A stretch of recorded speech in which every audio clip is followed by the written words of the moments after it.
Jeg hedder Bjørn fra Skovby Sportsklub, og vi er ankommet til Zanzibar. Og med os der har vi Grete. Grete, du kan fortælle lidt om dig selv?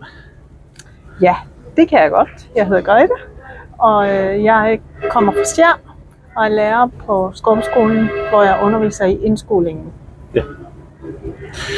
Grete, du blev spurgt om du vil komme med herned. Hvorfor det? Hvorfor sagde du ja til at tage med herned? Jamen det gjorde jeg jo, fordi at jeg synes, det er et super spændende projekt og en god mulighed for at se, hvordan det er, at I som sportsklub er med til at påvirke og udvikle idrætten på Zanzibar.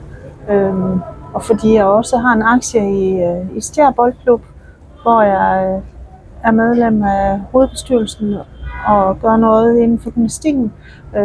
Og det her med, at vi kommer ud i verden og er med til at gøre en forskel, det synes jeg bare er spændende at kunne være med til at bidrage til. Ja. Også at se, hvordan I gør det.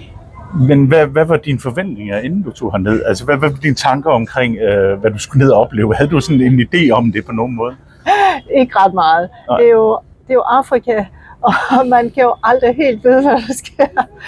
Og planerne er jo blevet ændret undervejs.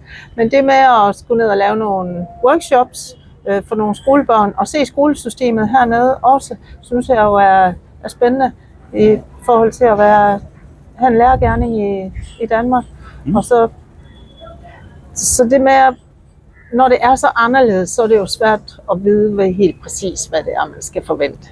Det er nemlig rigtigt. Og vi fik jo allerede en forsmag, inden vi tog herned på, at vi fik besked på, at alle skoler var lukket den her uge, hvor vi skulle være ned. Så det var sådan lidt en bait.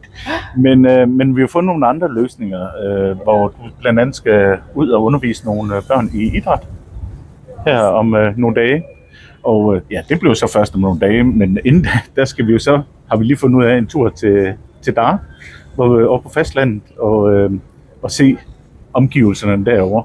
Så tænker du, at selvom det var ikke lige det, du havde blevet forelagt, men vi så finder på andre løsninger, fordi, som du siger, det er jo Afrika, det her, ikke?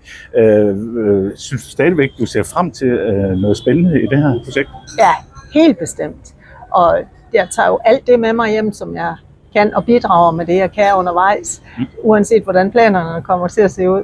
Så jeg er ikke så forskrækket for ændringer undervejs. Det skal der nok komme noget godt ud af. Hvad glæder du dig mest til?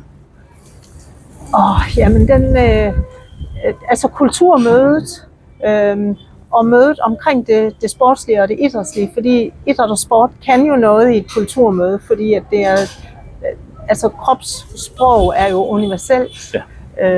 Og det er jo uanset hvilken idrætsgren, at det er indenfor, så kan det jo noget, fordi at det bliver non-verbalt. Så det møde, det er det, jeg glæder mig mest til. Og vi glæder os til at se, om det lykkes. Ja. Og så vender vi tilbage på den anden side, og så ser vi, hvilke oplevelser vi får ud af det. Skal vi sige det? Ja. Okay. Tak.